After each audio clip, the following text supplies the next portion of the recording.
just the last 72 hours, tens of thousands of radical leftists who actually thought they could celebrate a political assassination online with impunity are now finding themselves suddenly unemployed. They've all been fired. In fact, the aftermath of Charlie's assassination has triggered what some are calling the largest coordinated firing spree in American history. The corporate firings have been grabbing their share of headlines. For me, as a former educator, I've been particularly taken back by the education sector and how it reveals something just far more sinister than any of us could have imagined in our classrooms. Within 48 hours of Charlie's assassination, over 30 teachers and so-called educators across America were fired, suspended, or placed under investigation for publicly celebrating Charlie's death. And the madness spilled over into other countries as well. Perhaps the most egregious and horrific example comes from Corvette Junior Public School in Toronto, where a teacher allegedly showed the graphic assassination video to students as young as 10 years old. And the teacher showed it reportedly multiple times while delivering a lecture on why Charlie Kirk deserved it. As Christ loved the church and gave himself up for her, my husband laid down his life for me, for our nation, for our children. He showed the ultimate and true covenantal love. I will never, ever have the words to describe the loss that I feel in my heart. I honestly have no idea what any of this means. I know that God does, but I don't. But Charlie, baby, I know you do too. I know you do. So does our Lord. And our world is filled with evil. But our God, you guys, our God is so good. So incredibly good. And we know that for those who love God, all things work together for good, for those who are called according to his purpose. Responsible for my husband's assassination have no idea what they have done. They killed Charlie because he preached a message of patriotism, faith, and of God's merciful love. But they should all know this. If you thought that my husband's mission was powerful before, you have no idea. You have no idea what you just have unleashed across this entire country. You have no idea the fire that you have ignited within this wife. The cries of this widow will echo around the world like a battle cry. To everyone listening tonight across America, the movement my husband built will not die. It won't. I refuse to let that happen. It will not die. All of us will refuse to let that happen. No one will ever forget my husband's name, and I will make sure of it. I've just been thinking, you reap what you sow. You really do. You reap what you sow. How serendipitous. I love that the second I am putting my voice and my story out there, the exact opposite sort of voice and platform no longer has a voice. Incredible. Incredible. His podcast is brainwashing young men so hard into this hard right patriarchal mindset. What a blessing to this earth. He is no longer with us. He's also the same person that said we should have pew-pews and sacrifices need to be made. If someone is unalived, it's worth it to have our pew-pews. And now he's been pew-pewed in the neck and is no longer with us. My bad, y'all. I thought Charlie Kirk was way less important than he was. I thought he was just one of those Steven Crowder mother that just talks college students' ears off about things they can't refute. Come to find out, co-founder of Turning Point USA and a huge pusher for Project 2025. So Bye, Charlie. Somebody out there doing the Lord's work. Wow, I'm inappropriately giddy. I have great news. Things are looking up for the American people. Not Charlie Kirk, for obvious reasons, but other things are looking up. You know what? It's actually a beautiful day today.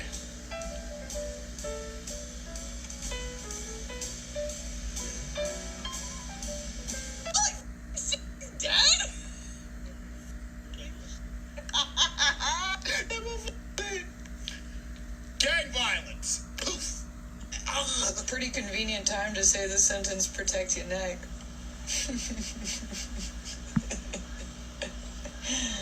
Oh man, I love today. Best part of this whole goddamn thing is that he is not martyr material, so his death will mean nothing. It will activate no one. It will impact few. Go around universities and have challenging conversations, because that's what is so important to our country, is to find our disagreements respectfully, because when people stop talking, that's when violence happens. I've never seen someone do this. Well, it's a growing trend because people like me are facing violence, assaults, the left. Yes, the campus Antifa. I've been stormed out of restaurants. I've been assaulted publicly, multiple death threats. Okay, so what's your goal in all this? There's more people that agree with me than some people would actually believe, and they come out of the woodwork when I do stuff like this. We record all of it so that we put it on the internet so people can see these ideas collide. When people stop talking, that's when you get violence. That's when civil war happens.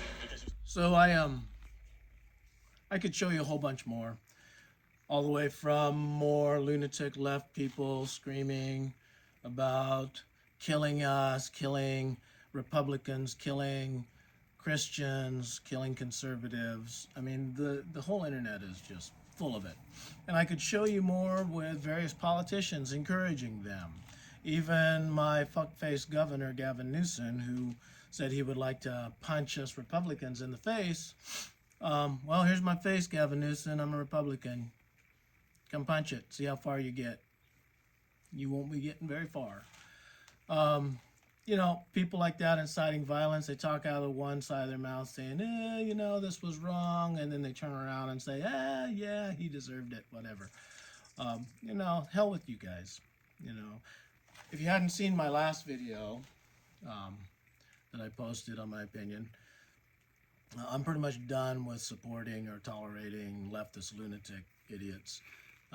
And I was even asked to take that video down, but you know what? I stand by what I say, and I stand by that video, and I'm done tolerating all you idiots and crazies out there.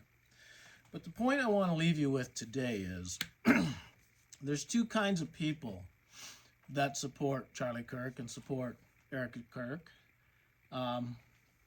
There's the people that's going to take up the mantle and charge forward and push Charlie's message, spread Charlie's message, peace, love, freedom, acceptance, and we all need to communicate and talk and stuff, which is great. I support them, and God, I wish I was more like them, but I'm not. You know, it's if I was just a little bit like Charlie Kirk, my character flaws would probably be diminished, you know, and it's hard to even claim to be a Christian because the word Christian means Christ-like, and God knows I'm far from Christ-like, though I wish I was, but I'm not. Which brings us to the second type of person that supports Charlie Kirk. Those are the protectors. They're not articulate in speech. They're not going to be able to go to college campuses and debate and talk and win you over by speech. But their mission in life, their calling, are to be protectors, to protect their family, protect their neighborhood, protect their country. That's why we have the great soldiers that we have, and protect their communities. That's why we have police officers. That's usually why police officers join police forces, is to protect their neighborhoods and their countries and their cities and towns. Those are the protectors, and they're not all good, articulate public speakers. And those people are trained. Many of them are trained. And de-escalation, crowd control, and lethality. So, for all you crazies out there celebrating Charlie Kirk's assassination and are out there posting on TikTok and whatever other places that you guys throw this stuff, because I don't watch it. It pops up on my news feeds with various people I watch. And you're saying that we're next? Well, just remember one thing. The quiet, silent, patriotic America is going to be watching. And they're not going to be in the public limelight. They're not going to be out in full view brandishing a weapon and showing off. They're going to be in the shadows quietly watching, and when they see you attempting to commit mayhem or violence upon other American citizens, well, for a lack of better terminology, just remember you will be in the crosshairs. They will be watching, and they will stop you.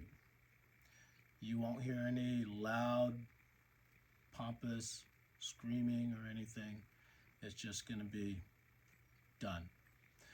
So you keep that in the back of your head every time you think that you can get online and say, oh, you're next, you're going to be killed because every conservative needs to be killed.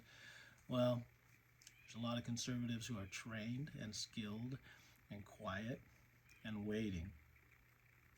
And God help you if you make a run at Mrs. Kirk, because there will be people that will forego their own freedoms to stop you.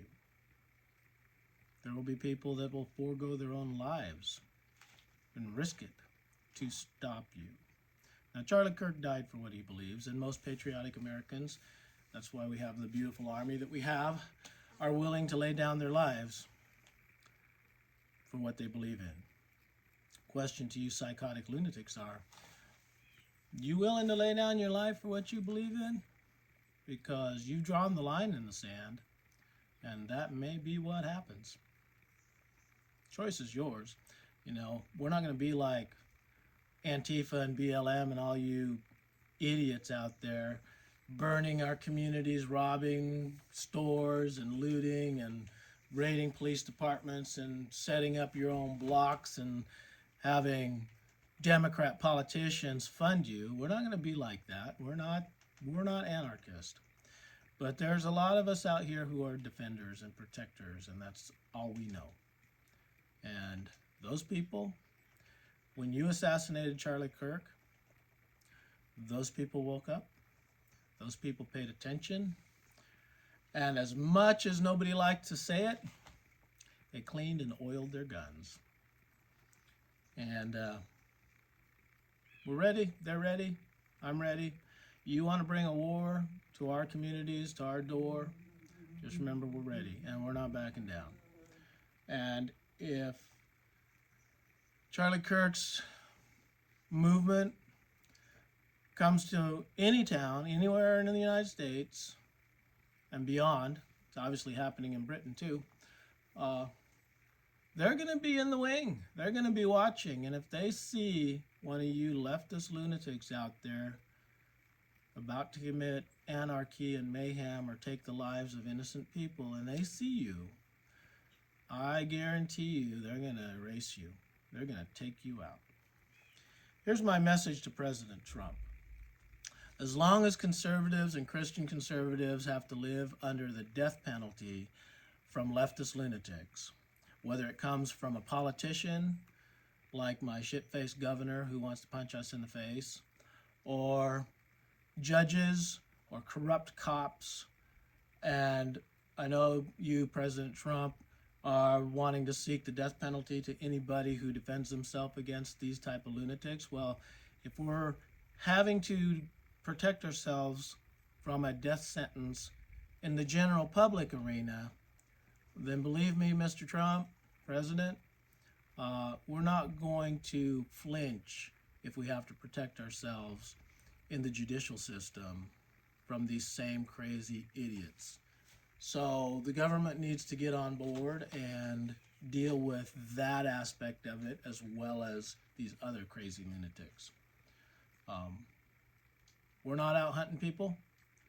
But we're not going to stand idly by and be destroyed by these same lunatics that are trying to destroy America. So that's my message, President Trump. You know, we are not afraid, and we are not backing down. And no matter what the government might institute as a threat to prevent violence when it comes to self-defense,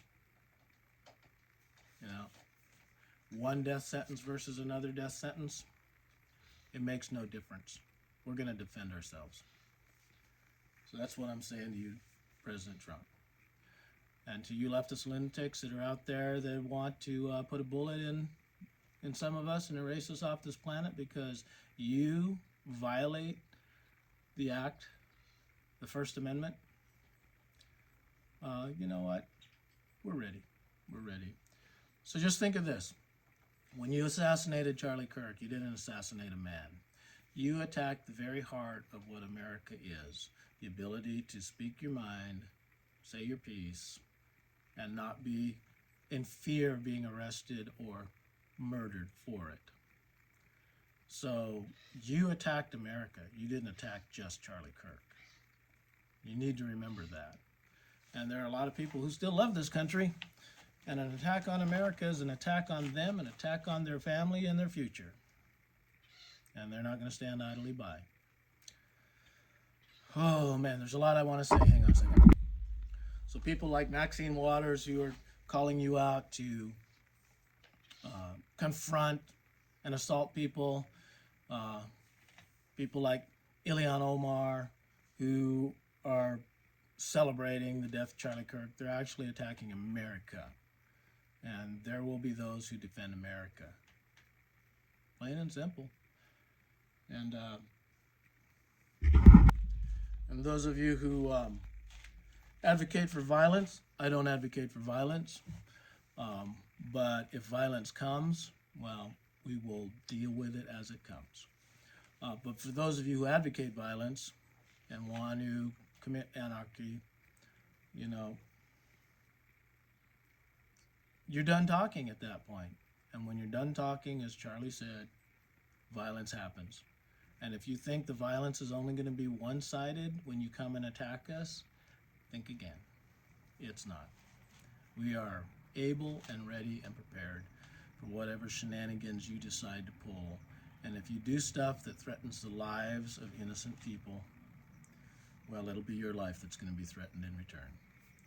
And there's a lot of people out here who have the skills, way more than you guys have, because they've been trained, and they're patriotic, loving America citizens who are willing to lay down their lives in defense of America, its Constitution.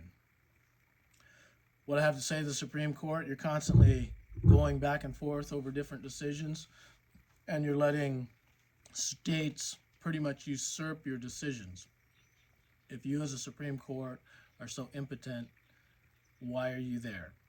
If you make a decision on something, then the states should not have the capacity to turn around and endlessly litigate stuff. Make a damn decision, make sure it's constitutionally based, and be done with it. Because there's a lot of us out here who are being oppressed by the states that we live in, because they're looking at the Supreme Court and telling you guys to go F off. Because you're pretty much at this point a judicial system in effect. Ineffectual. Every decision you make gets challenged, and there's no rule of law in this country anymore. It's just constant litigation and wasting of taxpayers' money. And if you can't make a decision that stands as the Supreme Court of the United States, well, what the hell is your office for? So do something about that. Make a decision, make it stick. And all you nut jobs out there who are getting fired and losing your job and crying about it, well, that's your own damn fault. You know what? I don't want a pilot who believes that conservatives should die flying a plane that I'm taking a trip on.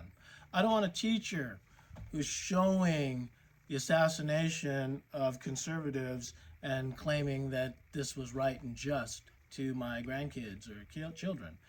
I don't want a nurse or a doctor who finds out that I'm a registered Republican and decides that my health care might not be worth everything and all their effort. I don't want these people in a do no harm occupation who are willingly cheering harm being done. You guys get fired. You guys got fired. Don't care. Glad you're gone. Good riddance. See you later. One last final thought before I close this video down because it's getting a bit long. Is I saw a little blurb that said, I think it was Pam Bondi or something, wanted to make hate speech illegal. I disagree with that. Hate speech is covered under the First Amendment. And if you want to call me a dirty, rotten son of a bitch and you hate my guts, hey, I'm good with that. Because at least I know where you stand. And I know how to look at you and what to expect out of you. But when you cross the line and say I should be killed because I'm a conservative or because I try to be a Christian, well, that's not hate speech anymore. That's not covered under the First Amendment. That's a terroristic threat. And believe me, if you want to carry through with your terrorist threat, all bets are off. You better bring it hard, because if you don't, I am going to respond. I'm going to respond hard. And you won't be walking away from it. That I can promise you. So, you come after me to take my life, take my kid's life, take my grandchildren's life, take my neighbor's life, and I'm around to stop it, I'm gonna stop it. Courts be damned what they think in whatever state I'm in. Defense of the people and of yourself is still a God-given right above the law in this world. Anyway, that's my final thoughts. See you later. George Williams Sr. signing off. And all you politicians out there who want to punch me in the face because I'm a conservative Republican or attack me when I'm in a restaurant and stuff, well, bring it. Bring it on. Not backing down, not running, not scared.